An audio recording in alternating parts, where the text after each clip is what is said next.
Welcome back, everyone. Today, we're diving into something huge for so many people, getting truly fluent in English. It's more than just words, right? It's about connecting, opening doors, feeling confident. Absolutely. And look, our goal here today is pretty simple. We want to share some really practical, effective strategies you can actually start using like right away to boost your English communication. Yeah, cut through the noise. So we'll look at some core daily habits, building up your vocabulary in grammar, even trying out a practice conversation. We'll also tackle sounding natural, getting over that competence hurdle, and touch on culture too. Plus, stick around because we've got an interactive bit at the end for you. Definitely stay for that. Okay, so building fluency. Where do we even start? What's the foundation? Well, the bedrock really is daily immersion. It sounds simple, but it's powerful. It means you got to surround yourself with English every single day. Okay, immersion. So practically speaking, what does that look like? It could be loads of things. Like watching movies or TV shows in English is great for getting the rhythm and just hearing it used naturally. Listening to podcasts is another good one, obviously. Engaging in conversations. And yeah, even talking to yourself. Talking to yourself. Okay, explain that one a bit. Well, just, describe what you're doing as you do it in English. Okay, I'm making breakfast now. It forces you to actually form the sentences. Right. Gets your brain working in English. Exactly. Other things, too, like changing your phone language, listening to English music, reading news articles, keeping a journal, maybe. The main thing is doing something consistently. Little bits every day often work better than, say, one huge study session a week. That makes sense. Consistency. And that ties into how you listen too, right? Not just having it on. Totally. That brings us to active listening. It's about paying real attention. Notice how people pronounce things, their intonation, the little phrases they use all the time. I've heard using subtitles can help with that. At first, anyway. Yeah, definitely start with English subtitles if you need them. You connect the sound to the words, but then try turning them off sometimes. Push yourself a bit. Right. It forces your ears to do the heavy lifting, which is what happens in real conversations. Okay, here's another strategy I saw mentioned that seems really key for speaking more spontaneously. Thinking in English. Oh, this is a game changer, seriously. Instead of thinking in your native language and then translating, Which takes time. exactly, it creates that pause. Instead, you train your brain to just generate the thoughts directly in English, like mentally narrating your day. Okay, I'm walking to the bus stop now. So you skip the translation step altogether. Precisely. Learners who practice this tend to become much faster, more natural speakers because that extra mental step is gone. So yeah, immersion, active listening, thinking in English, it all comes back to that daily, consistent practice. Okay, so we've got the daily habits down. Let's talk building blocks now, vocabulary and grammar.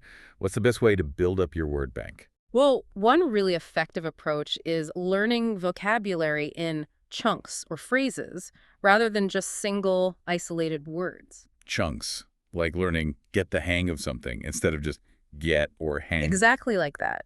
When you learn the whole phrase, you know how to use it immediately. It's already in context. It makes it easier to remember and pull out in a conversation. And it stops you doing that awkward word-by-word translation thing. Right. Which often sounds a bit strange in English. Chunks are like ready-made little building blocks for your sentences, gives your speech a much smoother flow. That makes a lot of sense. It's like having mini sentences ready. Pretty much, yeah. Okay, what about grammar? Any particular grammar point that's especially useful for, making conversation sound more fluent? Yeah, one tense that kept coming up is really versatile for conversation is the present continuous. Okay, like I am speaking right now, things happening now. That's one use, definitely. But the other big one, especially for sounding natural, is using it for future plans, particularly near future, confirmed plans. Oh, right. So instead of I will meet my friend tomorrow, you'd say. I am meeting my friend tomorrow, or I'm going to the cinema tonight. It sounds much more natural for arranged plans in everyday English. It sort of implies it's already in your diary, Got it. So using that for future plans as that natural conversational touch. It really does. And look, while specific grammar points like this help, the main way you expand vocabulary and internalize grammar is just through lots of exposure. Right. Talking to people, reading, watching things.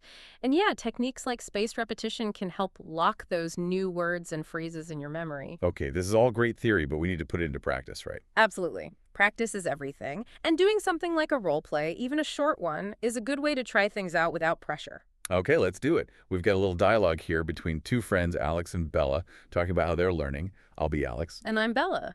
Okay, imagine we're grabbing a coffee. Here's Alex. Hey, Bella, your English is sounding really good lately. What have you been doing? As Bella.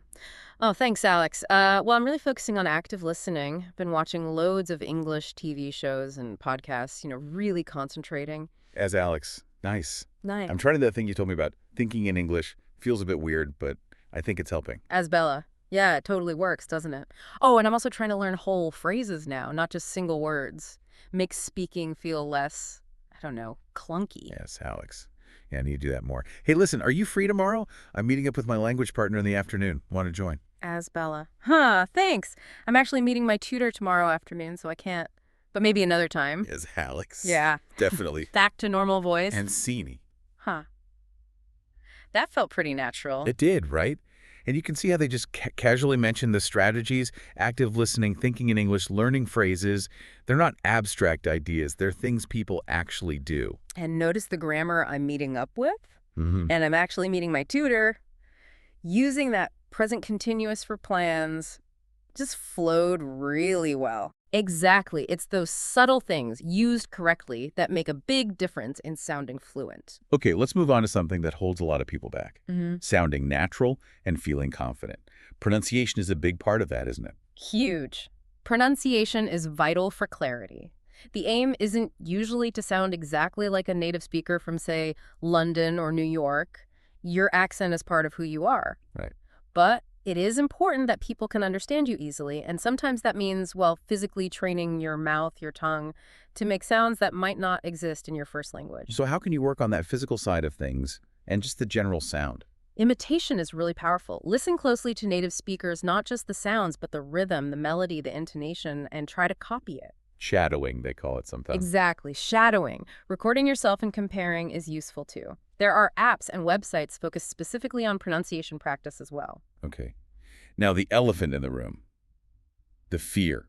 The fear of making mistakes, of feeling awkward or uncomfortable when you speak. Ah, yes. This is probably the biggest barrier for so many learners. It's totally normal to feel that way. In your own language, you feel competent, maybe even witty. Yeah. And then in English, suddenly you feel like you can barely string a sentence together. It's a vulnerable feeling. You worry you'll sound silly or people won't get what you mean. Totally. But here's the crucial thing. The people who improve the fastest are the ones who push through that discomfort. Mistakes aren't failures, they're just information, feedback. Okay. Every mistake you make actually teaches you something. The real problem isn't making mistakes, it's letting the fear stop you from speaking at all. You have to practice even when it feels awkward. That's where the learning happens. So finding ways to actually speak, even if it's a bit scary, is essential. Absolutely. Language exchange partners, conversation classes, finding a tutor online, joining a club, whatever puts you in a situation where you need to communicate. Let's zoom out a bit now and think about the bigger picture culture and idioms. Does culture affect how people learn English? Oh, definitely. Different cultures and education systems have different approaches. Some really focus heavily on, say, grammar rules and vocabulary tests from the start, which can build a good base, but maybe not much speaking confidence.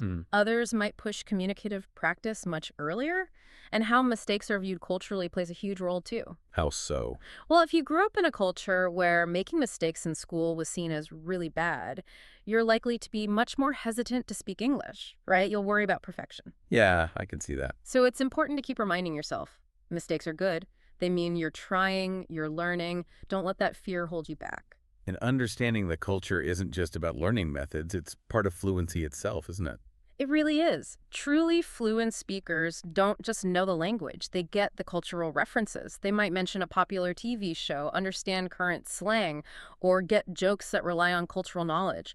It shows a much deeper level of connection. And part of that cultural, natural-sounding English involves idioms, right? Those quirky phrases. Yes. Idioms are fantastic. They're those expressions where the literal meaning is often nonsense, but the figurative meaning creates a vivid picture. They add so much color. Like the classic example. Break a leg, meaning good luck, as poorly before a performance. If you took it literally, well. Yeah, it wouldn't go down well. Exactly. And mastering idioms also means knowing they can sometimes differ depending on where you are. Oh, like British versus American English. Right. For example, talking about praising yourself, Americans might say toot your own horn, while Brits often say blow your own trumpet. Knowing those little differences adds another layer of sounding really natural. And slang fits in here too, the really informal stuff. It does. Slang changes fast and varies a lot by region and age group, although some terms become pretty global. And you even see text slang, like lol or B2, sometimes popping up in spoken conversation now too. It's another layer to understand. Wow, okay. We've covered so much ground. Daily habits, vocab, grammar, pronunciation, confidence, culture, idioms, slang. Phew! Now it's time for you listening to get involved. Yes. Your turn. Let's do a little active practice right now. We'll say a few key phrases, and we want you to repeat them out loud wherever you are. Don't be shy. Ready. Repeat after me. I am practicing English daily. Nice. Okay, now this one. I focus on active listening. Good stuff. And one more. Focusing on the goal. I am improving my fluency. Excellent. Hopefully you said those out loud. Now, a quick question for you to answer out loud, too. Think about everything we've talked about. What is one specific strategy you are going to use this week to improve your English? Go on, say it, commit to it. And hey, we genuinely love to hear what you chose. If you're comfortable, share your strategy or any other tips you have in the comments section. Let's help each other out. Yeah, definitely share. And while we're talking about learning, there are just so many resources out there, aren't there? Oh man, it can be overwhelming. You've got apps, YouTube videos galore, websites, free practice tools, online dictionaries. The key is finding things that suit your level, beginner, intermediate, advanced, and importantly, things you actually enjoy. Right, if it's boring, you won't stick with it. Exactly. But also, don't be afraid to challenge yourself a little bit. Step just outside your comfort zone. Maybe try watching something without subtitles if you usually use them, or dare to start a short conversation. And one really important point to remember. While grammar is definitely useful, especially for accuracy later on, don't let it paralyze you at the beginning. Focus on speaking and being understood first. Yeah, often the grammar rules start to make more sense and feel more natural once you're actually using the language regularly. Communication first, perfection later. Okay, let's quickly recap them. We've talked about immersing yourself daily, really listening actively, trying to think in English, learning vocabulary in useful chunks, using grammar like the present continuous naturally, working on clear pronunciation. Getting over the fear of mistakes, understanding how culture connects to language, using idioms and slang, and just practicing consistently. It's a journey, for sure. Mastering English takes time, patience, and dedication. But every bit of practice really does make a difference. And think about the rewards. Better job prospects, way more confidence, and connecting with people all over the world, it's huge. Your fluency goals are definitely achievable. With focused effort, using strategies like these, you can get there, maybe faster than you think. Thank you so much for tuning in and diving deep into English fluency with us today. We really hope you got some actionable steps you can take away. We do. And if you found this helpful, please do consider subscribing, liking, or sharing it with anyone else who's learning English. And seriously, let us know your chosen strategy in the comments. We love reading those. Keep practicing, keep learning. Keep speaking, even when it's tough. You've got this. Until next time. See you on the next deep dive.